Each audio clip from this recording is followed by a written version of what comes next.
Welcome to the next episode of Pierce Atwood's Energy Webinar Series, The Future of Natural Gas in New England. I'm Randy Rich. I'm a partner in Pierce Atwood's Washington, D.C. office and a member of Pierce Atwood's Energy Practice Group and Energy Infrastructure Group. We are very lucky to have with us today two outstanding speakers. First, my partner in Portland, Maine, Sarah Tracy, who is a partner in the Energy Practice Group, as well as the co-chair of Pierce Atwood's Energy Infrastructure Group. Sarah advises a variety of renewable energy generation facilities, large commercial energy users, utilities, with respect to state and federal regulatory issues throughout New England. She assists owners of utility scale and distributed renewable energy generation facilities and off-takers in negotiating key energy agreements. She also represents investors and purchasers of energy generation portfolios in conducting state and federal energy regulatory due diligence and advises them on interconnection and ISO New England issues. She represents clients before public utility commissions. She was a member of the staff of the Maine Public Utility Commission, and she assists utilities in obtaining approvals for both energy infrastructure projects, rate increases, and other authorizations.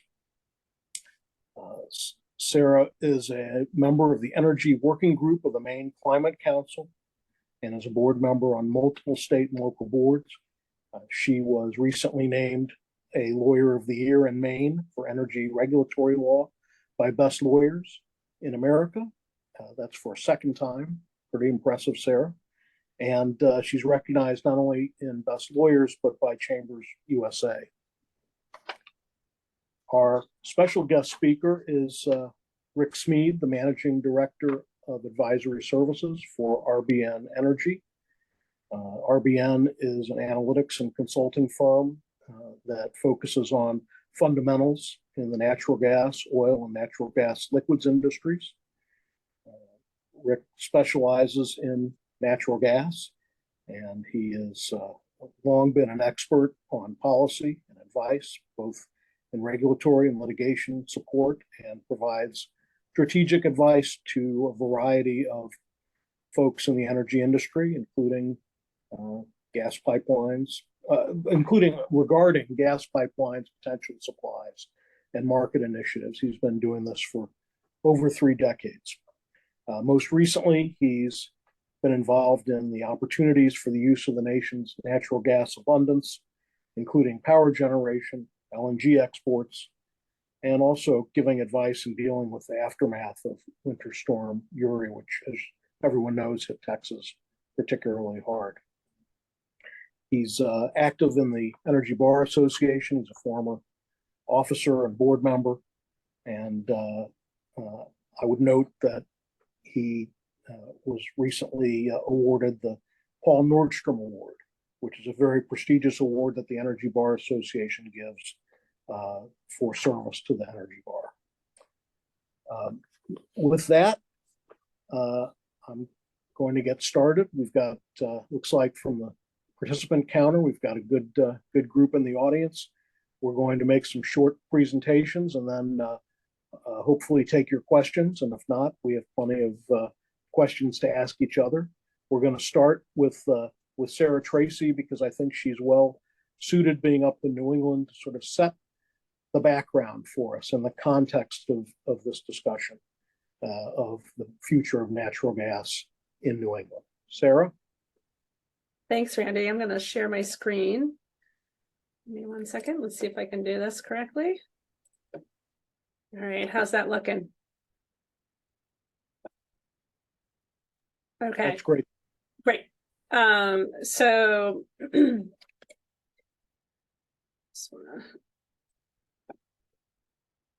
right. So thank you for that introduction. As you heard from my bio, I do a lot of work with renewable companies, renewable generation companies, both utility scale and distributed generation. And in my work, both on the transactional and the regulatory side, a lot of the activity has been driven by policies that the various states are enacting. And that has definitely changed the landscape and also sort of the receptivity to natural gas in New England. And so I'm just going to set the stage in terms of where we've been policy wise, and then sort of from a generation standpoint in terms of what sources we've used to generate electricity and how that's expected to change over time, just to set the stage for the discussion about what natural gas will have, what role natural gas will have going forward. So probably you've all seen, you'll see a lot of these slides are from ISO New England, a lot because I like to rely on the experts, and lawyers are not experts in numbers. ISO is the one that aggregates them the information reliably. But this is just a quick summary of the various states' greenhouse gas reduction policies, and all of them, except for say New Hampshire, are focused on having clean energy by 2050, either at 80% or 100%. So they're pretty rigorous standards, which are starting to flow down into approval requirements and regulatory agencies having to take a look at how energy infrastructure proposals further greenhouse gas policies in the various states.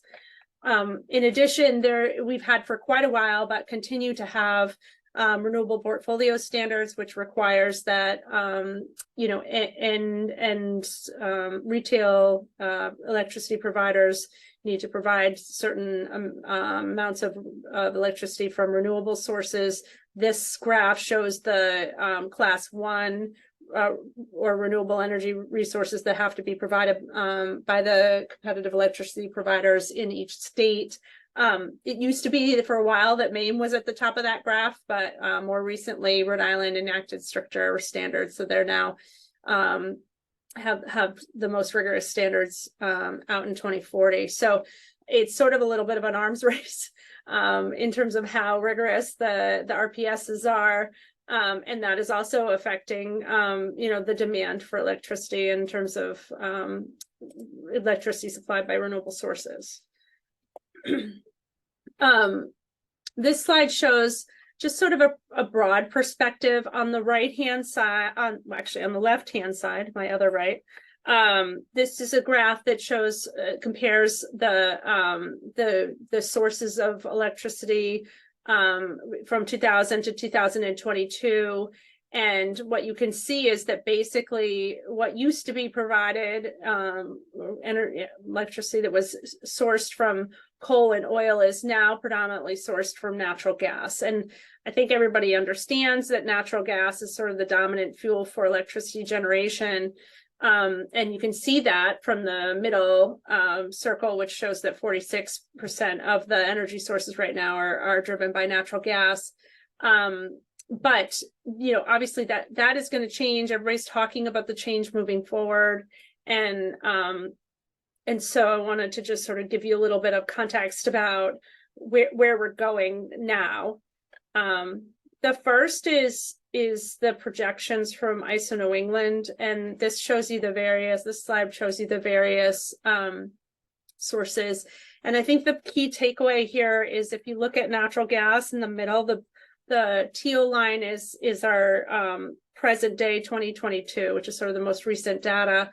And that's obviously the biggest driver of renewable energy. But as you can see, then the projections for ISO New England out to 2040, and this is their third scenario in the future grid reliability study. But can I interrupt you for 1 second? Yeah. For some reason the slides are not advancing. Right. Oh, that's too bad. All right, hold on. Sorry about that. Maybe.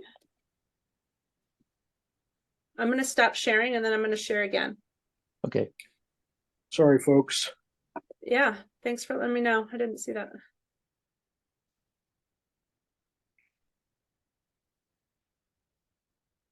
Let's see. Can you see? Let's see.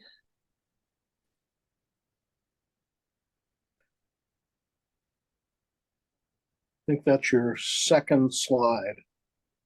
Yeah. New England Renewable All right, so Portfolios. here's what we're gonna do. We're gonna have Abigail share the slide, and we'll just say next, because I am not technologically savvy enough to fix that problem in real time. So Abigail, would you mind sharing the slideshow? Sure can. One moment, please. Thanks, guys. Sorry about that. It always works in practice and never in real time.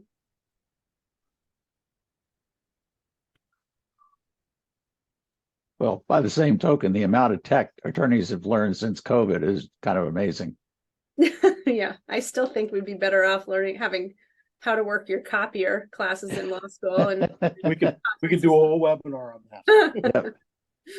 all right, Abigail, would you mind going to slide 5, please? Okay, so I don't think you saw this. I think I talked to it, but unfortunately, I didn't see it. So I guess just all to say that is in that, you know, what used to be the energy sources dominated by coal and oil, as you can see on the left-hand side, though that has largely been replaced by natural gas, and today's energy resources are largely dominated by natural gas fired energy. And then obviously with nuclear a close second, but look at coal and oil at the top. I mean, that's just minuscule. Next slide, please. And this slide shows a comparison of 2000, the various resources from 2000 to present day 2022, which is in the teal bar, and then obviously ISO New England's projections for 2040 based on their future grid reliability study. And what I think the key takeaway here is that, as we know, natural gas is the major dominant source of electricity production. But as you can see from the green bar on the right-hand side of the screen, as of 2040, ISO is projecting that renewables will be by far the dominant source of electricity production, and natural gas will be down alongside. Natural gas will return to its previous state at about 12%. So it's we're going to have a major shift here. Next slide, please. And that's obviously in part due to the retirements in New England. This slide shows that the orange circles show what either it has already closed or has announced and has plans for retirement. And that includes a fair amount of nuclear in Vermont, Yankee Pilgrim, coal and gas in Salem Harbor, Mystic, Brayton Point, Bridgeport. And then with respect to, what's sort of has recently come online or is coming online shortly, the green circles show that those are predominantly natural gas plants, which, is understandable. But I think, as Rick will show later, that's not likely to continue. Next slide, please. So this shows what's in the generation queue for ISO New England. And this is sort of where we start to see the shift. And obviously, just because it's in the queue doesn't mean it gets developed, but this gives a trend indication of what kind of projects are being proposed and are underway. So if you look at the circle on the right, this was from the ISO queue in June of 2017. So all the proposed projects for interconnection and natural gas projects were about half of those. Now we have the major circle in the middle shows what is in the queue as of March of 2023. And look, natural gas is down at 2% of the total megawatts, installed megawatt capacity proposed. And wind is obviously significantly higher, and battery storage is on the map and where it wasn't in 2017.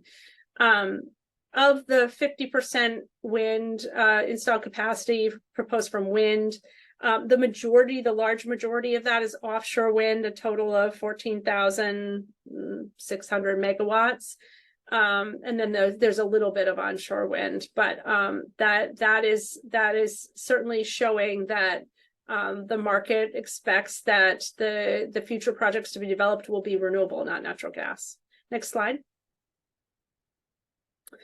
Another source of projects, obviously, for generation is solar. And in the queue, that's 11% of the total installed capacity in the queue.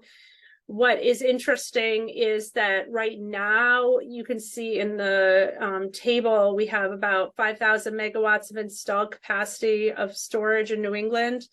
But in 2032, it's projected by ISO New England to more than double. And these are just projects that are less than 5 megawatts. So it's going to be significant. Next slide, please. So all of this to sort of get to the point for natural gas.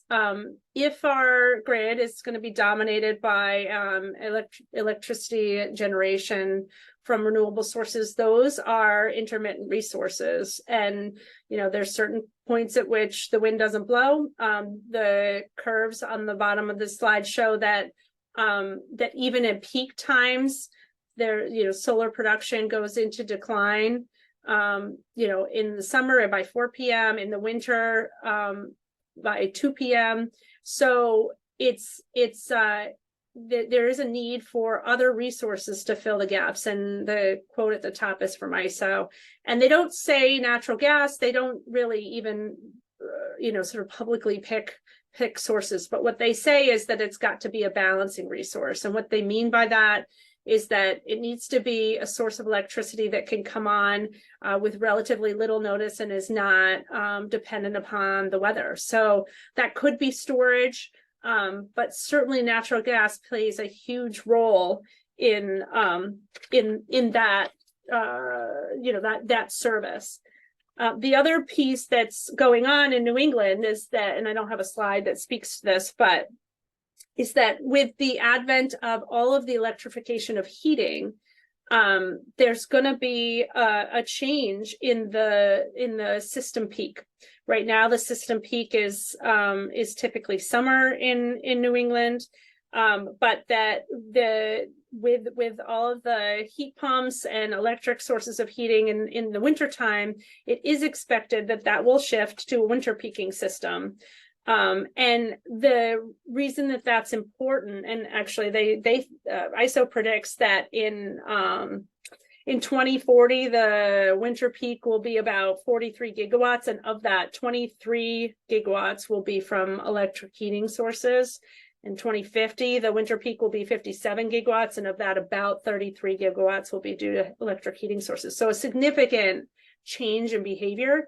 And the reason that that's important is because obviously we are going to have, a big draw on electricity at the same time that natural gas resources are going to be constrained, because that's also used for heating in the wintertime and for electricity production. So it creates a little bit of a conundrum once the peak shifts to the winter, and so that's something that I know that ISO is looking at and wants to sort of ensure that there's sufficient capacity for maintaining reliability. So thank you, and I'll turn it over to Rick. Thank you, Sarah. Okay. That really sets us up well. Rick, before you start, let me just note that for those of you who are putting questions into the Q&A, please continue to do so. We will get to them after the initial presentations. Okay. Well, first, thanks for having me. Last time I got to speak to Pierce Atwood was 8 years ago, and then I got to come up to Portland, which was a lot more fun than my office. But I'll take this. great firm, and I've enjoyed working with Randy for years. Well, New England has a dilemma that is 20 years old, all because of power generation. In the early 2000s, independent generators went crazy building up there, and they didn't build new pipeline capacity into their calculus. So in 2004, it reached a point where the gas prices spiked so high and the electric prices didn't quite follow them that a lot of these independent generators determined that their gas was worth more than their power. So they turned off their plants and sold their gas, and New England browned out. That's the kind of thing that gets the ISO pretty stirred up. So for 20 years, New England has been struggling with this in all kinds of ways in terms of rules, tariff structures, and in terms of pipeline capacity additions of some sort. Next. So New England already has a very winter spiky load, as Sarah pointed out. And the heating loads are high in the winter, and the generation loads are still significant, but basically because none of them have firm pipeline capacity, they are extremely significant, which drives spot prices to very high levels. Next. This is what daily spot gas prices have looked like for the 15 years since shale gas became a big thing and gas prices stabilized generally in the nation. And everybody's used to the headlines about $70 gas prices, $75 gas prices, that sort of thing on a daily basis. The thing is, though, as great a headline grabber as they are, note that there are only 3 gigantic spikes over 15 years. And the reality is that actually over the course of the year, the gas prices, the wholesale gas prices in New England and the spot market, a third of the time for the last 15 years, those prices have been below the Henry Hub in Louisiana. So basically, most of the time, there's not a big problem. Cheap gas is getting there from the shale formations in Pennsylvania and West Virginia, and the pipelines aren't constrained. But when they get constrained, it becomes a seller's market of unimaginable magnitude, which, of course, we saw big time in Texas and Oklahoma during Winter Storm Uri when gas prices reached over $1,000. So it's something to worry about, but not necessarily something that's easy to solve. Next. So when we look at looking at this from a national perspective, but focused on New England, this information is from the U.S. Energy Information Administration, their annual energy outlook, and this mirrors pretty much what Sarah was saying, that assuming that renewables are low cost to build and operate, which is one of their varying cases, they're showing the top part, gas used for power generation, dropping very, very significantly by 71% between 2022 and 2050. But note that the dark blue part, the rest of the market, is, at least by EIA, not expecting enormous electrification or changes, basically, that home heating and industrial use and all that is projected, at least at the federal level, to stay flat. Now, I will preface that with the one thing EIA has going for it is its projections have always been wrong. So take it with a large grain of salt. Next. So anyway, what does this mean with renewables displacing gas, at least in power generation? Well, if you're just displacing on the average over the course of a month, those first gas load figures that I showed in my first slide were monthly averages, not daily spikes. And so if it's just going to displace it on average but not on peak, then the economics of any new capacity to try to solve the problem of the peak get terrible because you're basically paying year-round bills for that capacity, whoever's paying it. It's only needed maybe 1 to 3 days. If gas-fired generation, however, if gas-fired generation is displaced on peak ratably with the reduction in the overall requirement, then you probably don't need any new capacity because the overall load comes down, the overall size of the peak comes down, and it's not a big deal. So new capacity, new pipeline capacity or natural gas capacity could easily be unnecessary. This also is still dodging the question whether pipes are the best way to fix it. I'll get to that later. But meanwhile, the odds are right now, because yeah, sure, batteries are developing and there's a lot out there trying to do this, but the odds are that gas will still be relied upon heavily to solve the peak problem and then not run a lot of the rest of the time. This creates terrible economics for ensuring a reliability of peak use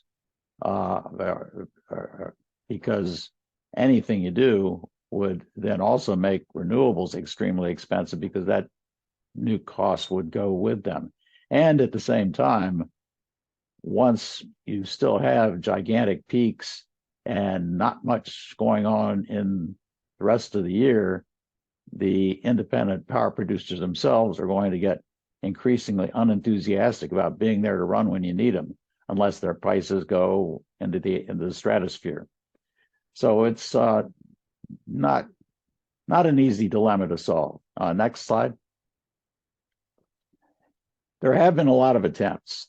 Most everybody in the world who can spell MCF, knows anything about gas, has tried to build something into New England because, as I say, this mess has been going on for 20 years. The two biggest and highest profile proposals a few years ago were Kinder Morgan's Northeast Energy Direct and Spectra, now Enbridge's proposed Access Northeast. In terms of opposition, Kinder Morgan's project generated the most right away because, being very efficient guys, their first proposal was a dead ruler straight line the entire length of Massachusetts as a brand new pipeline, which was the equivalent of calling Elizabeth Warren at night and insulting her. So it didn't work out very well. They got smart later on and started following existing right-of-ways to a much larger extent, as you can see from the dotted red line. Access Northeast was using the existing system. It's hard to see, it's in light blue on there, but it's basically the whole network of Algonquin pipeline facilities, just expanding those where needed and not doing a lot with new right-of-way, which was good. But both of them failed. They didn't fail because of environmental or property opposition or governmental opposition. They failed because nobody would pay for them. The generators were unwilling to subscribe for firm capacity, and the gas local distribution companies didn't need the capacity, so just not enough load signed up to pay for the pipelines.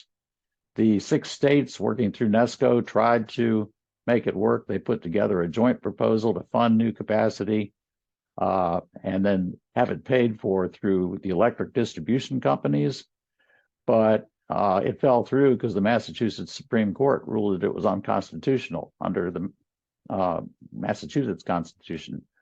And so that didn't work. And so basically, generators won't and can't pay for new firm capacity, and LDCs don't need it, which means not a lot of developers are going to build it. There's an Enbridge proposal pending now to do things in existing right-of-way with more compression, less pipe. So it could do something, but for it to meet the size of the peaking problem, it's not enough. Next slide. So here's the basic reason on the economics. As you noted, or as you saw, the highest basis difference from Henry Hub in the last 15 years on my second slide was $75 per million BTUs or decatherm. If a large volume expansion could be done for $1 per decatherm, and it can't. I mean, it costs too much in terms of environmental, right-of-way stuff, everything. Building pipe in the Northeast is really hard to do for $1 a decatherm on average, and that's just the 100% load factor rate if the pipe is running all the time. If it's only needed for a 3-day needle peak, that means it costs over $120 per decatherm that it's actually serving at the margin. So it's just not an economically valid answer to winter needle peaks when they only occur infrequently.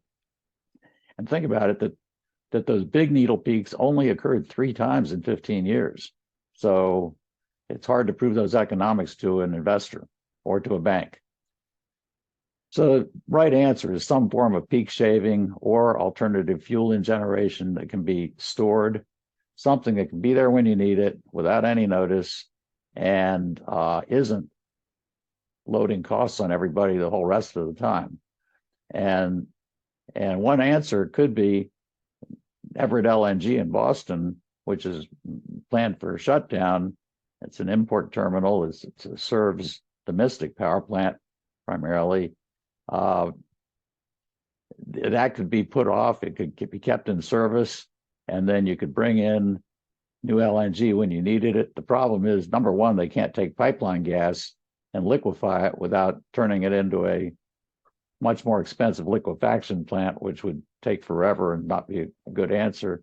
So the only way to keep that plant running is to bring LNG in by ships. Number one, driving an LNG tanker into Boston Harbor is not something you just do casually. And so it's a very expensive operational situation. But number two is because of the Jones Act, which prohibits non-U.S. flagged tankers or ships of any kind to go between 2 U.S. ports. None of the U.S. is right now the largest exporter of LNG in the world, and we can't use any of it in New England because a ship that leaves the U.S. has to go somewhere else. So in recent winters, we were importing Russian LNG to support New England, which would be really touchy right now. So odds are you got to find a way to make it work, and the economics are tough because you've got to keep the tanks full and cold, which means you've got to store a lot of inventory all the time. You can't just bring in a ship with no notice, and so the economics would probably be much better than pipeline, but it would still take a lot of work to make it work. And the various owners and operators of Everett over the years have tried different ways to do that. So we'll see what happens. Still, it is questionable whether merchant generators would pay for it unless the ISO establishes rules that just makes them do it. It basically says if you don't have some kind of firm answer as to why you must run, then you can't be in the top tier. They've gone a long way in that direction in their rules, but it'd take something more firm than what they have now. So that's it. And if gas, if EIA is forecasting that total national gas consumption will drop, but not all that much over the next 25 years. LNG exports, of course, are going strong, which means supply will stay strong, and overall the industry ought to stay pretty healthy. But getting gas where it's needed in New England would actually benefit from it being reduced a little bit by being displaced by renewables if you can solve the peak problem. And that's my story, and I'm sticking to it. I think Randy's going to talk about how the FERC might fit in. Thanks, Rick. I definitely am going to do so. We made it until right up that point, not mentioning FERC, which is pretty amazing because it's very hard to have a natural gas discussion without FERC. And let me quickly respond to one of the questions in the queue. As lawyers, we sometimes talk in code and acronyms, and I apologize. Someone asked what an LDC is. That's a local distribution company, Yes. Which is essentially the natural gas utility that delivers gas within a city or a region, as opposed to the big interstate pipelines. I hope that's helpful Yeah, for everyone. it's, And of course, FERC is the Federal Energy Regulatory Commission. So if anyone else has any issues with our acronyms, please just put it in the chat, and we'll. yeah, one thing we've always tried to do in the natural gas industry is as soon as a concept becomes important, we come up with two names for it. So that's why we have decatherms and million BTUs, which are the same thing. And I had a friend at, well, and I had a friend at Tennessee Gas Pipeline who was in charge of gas purchase when they used to buy gas, and somebody they bought gas by the MMBTU and sold it by the decatherm. Somebody from accounting called him up and said, "How do you convert between them?" He didn't like accounting, so he gave him a formula about 3 feet long that comes out to 1. And to this day, Kinder Morgan is probably having to run that on their mainframe computer in Houston. That's great. I can't tell you how many times I've had to sit there and make sure what the calculation was. And as you say, it is, for those, it is 1-to-1. Yep. So let me talk for a minute about FERC's role in natural gas in New England. As everyone knows, none of the New England states produce natural gas, and it's highly unlikely that will ever be the case. And so natural gas historically came from the Gulf Coast, from Texas and Louisiana, and the Oklahoma, the big producing states, up New England, through the large interstate pipelines, and then moving through New England in the regional pipelines like Algonquin and some of the others. If there were to be new facilities built, they would require FERC approval, because FERC has jurisdiction under the Natural Gas Act over the construction of facilities to transport natural gas in interstate commerce. And the test it's the statutory test, and it's been applied since 1938. It's a similar test that's applied in the states and their regulation of state natural gas and other utilities, and it's the public convenience and necessity. Well, what does that mean? It can mean many things to many people, but historically at FERC, it has meant a demonstration of project financial support through firm transportation agreements. In other words, there are sufficient commitments to pay transportation costs to allow the pipelines to recover the cost of their project, plus a reasonable return from anchor or committed shippers that are there from the beginning of the project. In other words, FERC has viewed that to mean market need. That's obviously been challenged lately, both in terms of what the market really wants, and also as to whether market need is the sole test. FERC's been having lots of debates about that. It tried to move away from it and was not really successful. And a large part of this is driven by the environmental concerns surrounding natural gas. Now, one of the other questions in the Q&A asked, why isn't natural gas considered clean? Well, as a natural gas attorney, I can make the argument that it's all relative. On a scale, if you're comparing natural gas to crude oil or to coal, in combustion, natural gas is cleaner.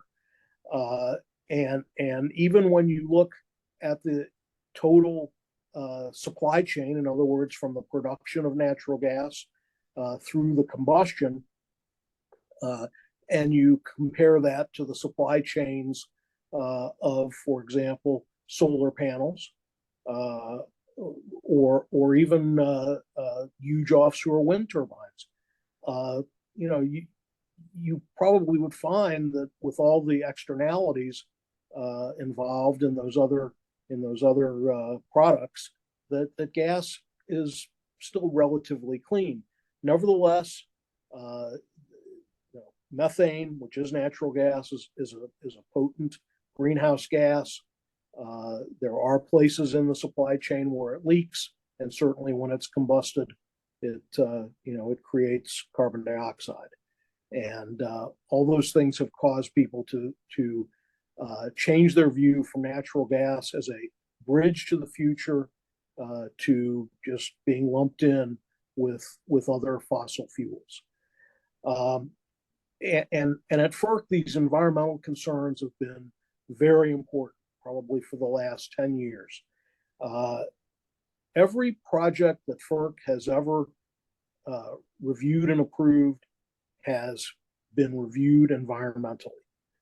The environmental impact of large infrastructure projects require under the Environmental Protection Act, which is a Nixon era act, the review either in an environmental impact statement, which is a very large scale independent review, or an environmental assessment, which still is a stringent but less onerous review, and also to study whether environmental impact can be mitigated.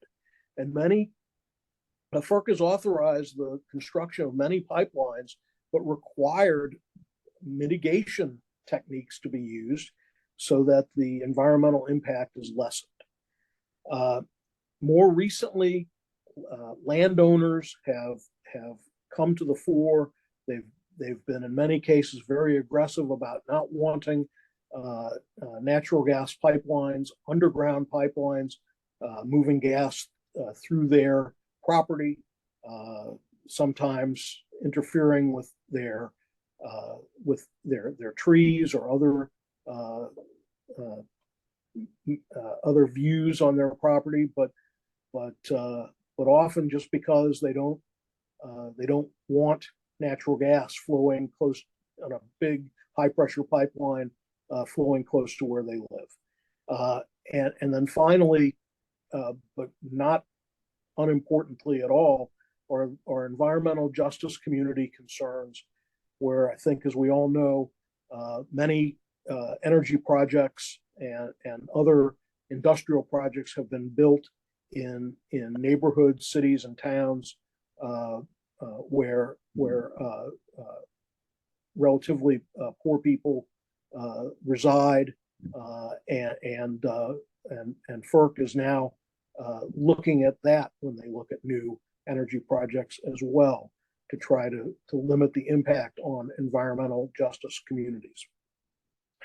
So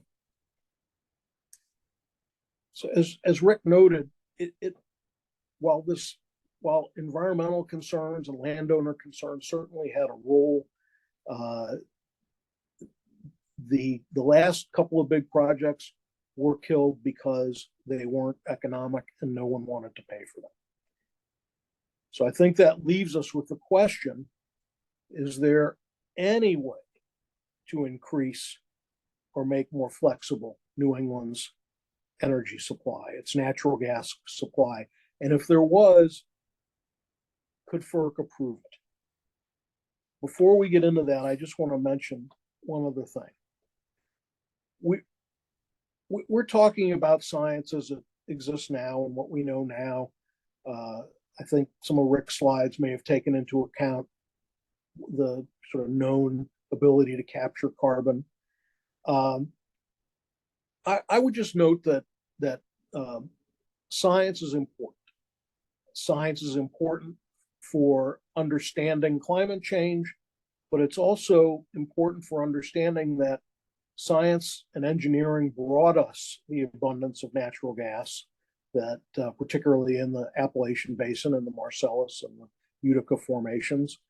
And I think if we believe in science, we need to believe in it for all purposes, including, could science come up with a way to make gas cleaner and more acceptable from the burner tip to the combustion? And my view is we have to give science some time to do that, and we shouldn't 100% write off natural gas and say it should just be left in the ground.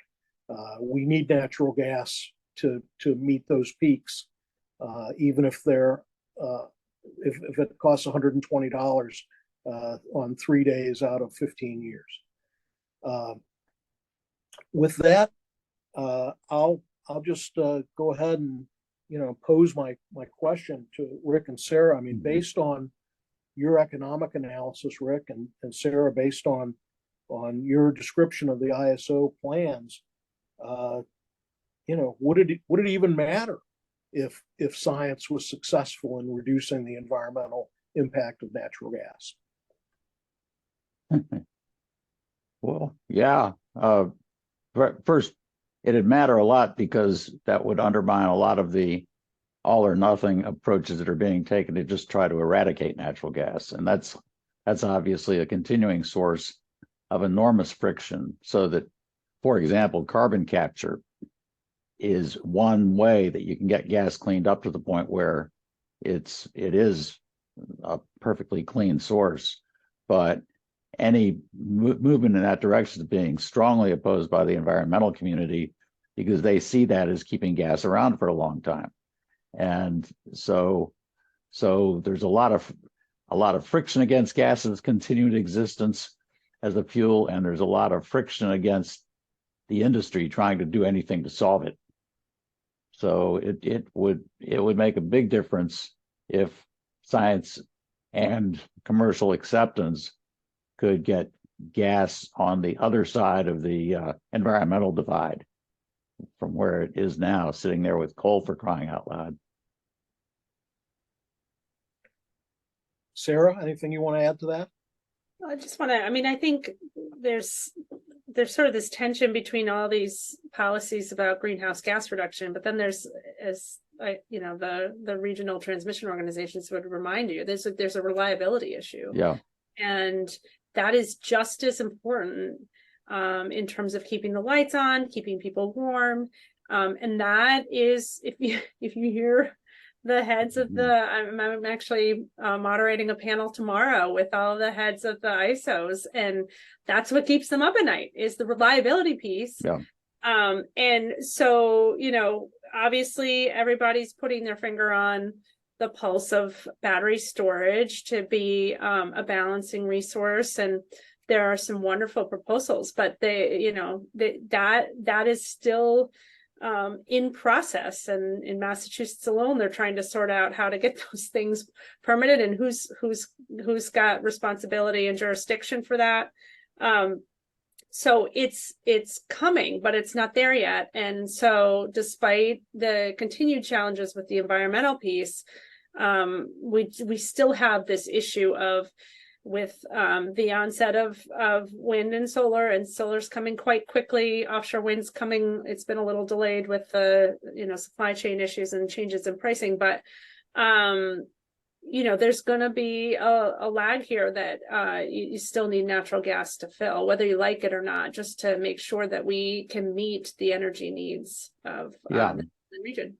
Yeah, and I would note that down here in Texas, the Winter Storm Uri blackout was pretty awful and miserable, but it finally succeeded in scaring the whole U.S. government into changing its priorities, where the Secretary of Energy has said publicly that reliability is the first rule, and then making it environmentally acceptable is the second standard.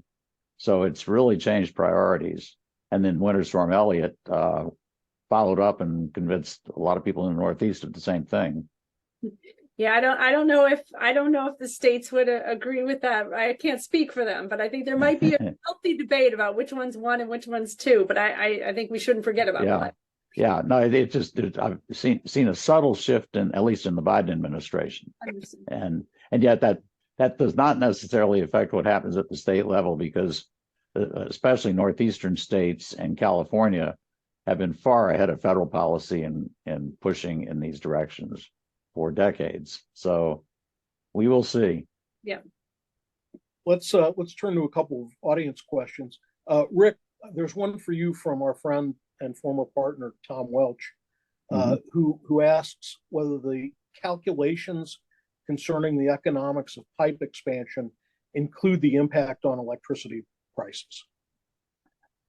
Not directly. That is in the sense that the relative economics, if the spot price spikes up to $75, that automatically drives the entire electric market up because of the way locational marginal pricing is done in the various organized markets. So there is a way outsized role when gas spikes, everything spikes, and that has an enormous consumer impact. It's a very good point, because if the equivalent cost, say the $120, had been there in underlying pipe or facilities, that just would have been sort of part of the base cost that was getting paid all the time. And one thing we've learned politically for many years is that gigantic spikes play worse than an overall elevated average cost level. So yeah, it's a good, and mostly the telescoping or expansion of impact that happens through electric prices being based on the marginal supply, which when it's gas, it makes what would have been an annoyance into an explosive problem. That's a very good point. Rick, one thing we haven't addressed is whether on-site LNG storage at generating stations is something that could help curb the peak day issues. What do you think about that? Yeah, absolutely. New England gas companies have been doing that since I had hair. I mean, but they're very small facilities, and what they do is they liquefy pipeline gas in the off-peak periods, and then they use it to meet their peaks in the winter. The problem is that if you've got a 500 or 1,000 megawatt generating facility, the size of that LNG plant that has to be attached to it is enormous, both in terms of economics and in terms of community resistance and environmental issues. So it's hard to do, but it is certainly a way to solve the problem that would probably be better economics. Could you truck it from a central storage location? Yeah, but there you still need could. too many. Yeah, you could, but there again, it's a big volume, and that's a lot of trucks. And I got to sit through a hearing once when trucks of LNG driving around Boston were cross-examined by Senator Markey when he was still a congressman, and he pointed out that they're not made out of kryptonite, and one of those goes off an elevated freeway somewhere, and we wipe out Boston. At which point, somebody from Maine said so, but in any event. That it presents its own issues, but again, it can be done, and it can be shipped by rail as well. And then another question, actually, there were a couple of questions in this area, whether the problems with financing not only natural gas pipelines, but offshore wind in New England should increase the impact of hydropower from Canada and make that more feasible to help meet all these ambitious renewable goals. One would expect. I mean, the thing about hydropower, of course, though, is that it's very finite in just how much you can get out of it in the first place. So, to a large extent, from Quebec and so forth, you're getting a share of what they produce. But if you want a bigger share as opposed to it's expanding in the total, then that becomes a fight with Canada.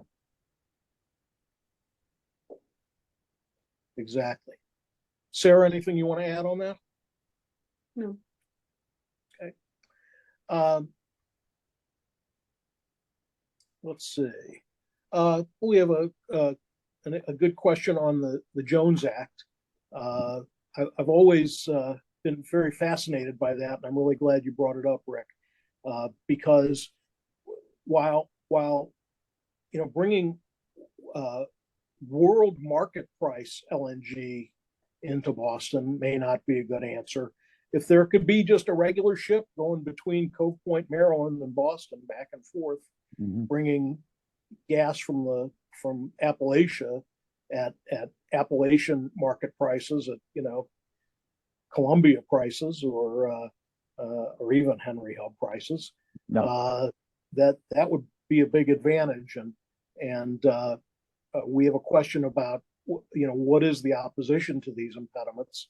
I'll take a first shot at answering that, and it's there's a very strong lobby of shippers by ship and barge, of U.S. shippers that want to maintain their stranglehold on U.S. port-to-port transportation and don't want foreign ships to be able to enter that market. All the current LNG ships are foreign flagged and foreign crewed, and so that's why they're prohibited by the Jones Act from going from Maryland to Massachusetts, even though that makes a lot of sense. I did hear a rumor during the previous administration that the president was preparing to grant a waiver of the Jones Act and allow that to happen. But in the end, the last people that talked to him convinced him not to do so, and he did not. yeah, the politics are tough. It's very tough politics, and the interesting thing about the intra-city shipping is a lot of that are their oil companies that are shipping gasoline and other oil products by barge and by ship in between U.S. cities, and they want to be able to keep doing that. Well, the limit of the absurdity happened during New England's propane crisis a few years ago, when they had an enormous propane shortage, and we export an enormous amount of propane from the United States, and so ships would load up down here in Galena Park. Targa and the other big propane companies would load these propane tankers, and they couldn't drive to New England. They had to drive to the UK and unload, and then UK propane came back across the Atlantic to serve New England. Now, you can say that really fast, but it just doesn't make sense. No, not at all. We've got a couple of more minutes. I think what I do now is if Rick, if you or Sarah want to just give a brief wrap up, a 1 minute wrap up, and then we'll end right on schedule. Sure, mine can be short. This is really hard. I wasn't expecting it to be that short. Yeah, I mean, I think this is sort of the 800-pound gorilla in terms of, I mean, the question earlier about balancing the desire to get to, pure renewable sources with the fact that it's not quite mature yet, and needing natural gas to bridge the gaps. And it used to be called the bridge to the future, and now it's a balancing resource, but it's clear that this is still a difficult nut to crack. And then of course there's the questions about all the people who have invested in natural gas heating and all that, and as that goes away, what do they do? I don't have a good answer for that. And there's absolutely. And there is what it does is highlight an enormous deficiency in our whole public discourse in national policy, because basically all of our energy policies tend to be partisan one way or another. And as long as they're partisan, none of them can last long enough to work. We've got 14 congressional elections between now and 2050. So until we can get to where a rational, balanced plan can be developed, Joe Manchin is very noisy about this. Until we can do that, to where everybody that actually knows something is talking to each other instead of at each other, this is going to be a roller coaster of policy choices that are going to make it difficult for anybody to know what to invest in. Yeah. Well, I want to thank both of you and thank everybody. I think my my take on this, in keeping with the holiday, is that we can only hope that renewables will be a treat for New England, and that New England won't experience what Texas experienced during their superstorms, and have energy issues become a trick. Yeah. There are a lot of scary possibilities out there that obviously we hope New England will never have to experience. I want to thank everybody. Our next webinar will be, I believe, November 8th, and it will be on the hydrogen in New England. We look forward to talking with you then, and we hope you'll join us once again. Big thanks to Rick Smead and Sarah Tracy, and thanks to everyone who called in.